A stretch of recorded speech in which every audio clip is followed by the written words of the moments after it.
It was dark. I was self-destructive and hopeless. But I found someone in the Bible just like me. Kerysso. We're never told his name, but in Mark chapter 5, we find the story of a man who was trapped.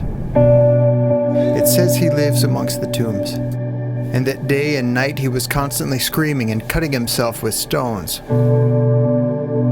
The community had tried to bind him up, but he would break the shackles and chains into pieces, and no one was strong enough to restrain him.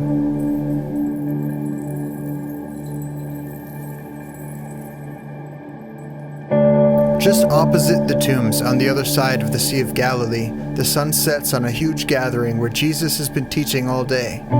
He dismisses the crowd, and he tells the disciples to get into a boat to cross over the lake.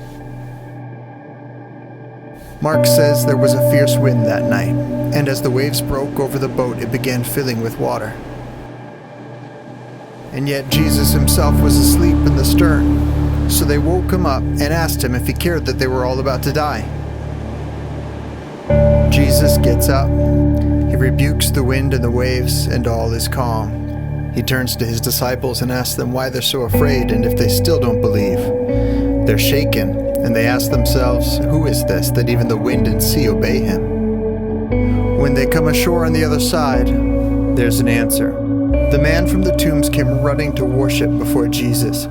When Jesus says, "Come out of him, you unclean spirit," something else shouted from within the man, "What have I to do with you, Jesus, Son of the Most High God? I implore you by God, do not torment me." Jesus asks, "What is your name?" And the true depth of the man's torment is uncovered. He says, "My name is Legion, for we are many." The multitude of demons begged Jesus not to be sent into the abyss, but to let them go into a nearby herd of pigs. Jesus says, "Go." Mark records that the unclean spirits went out into the thousands of swine, and the herd ran violently off the cliff and were drowned in the sea.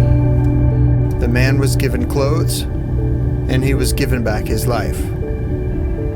The herdsmen went and reported it, but the community was terrified, and they asked Jesus to leave.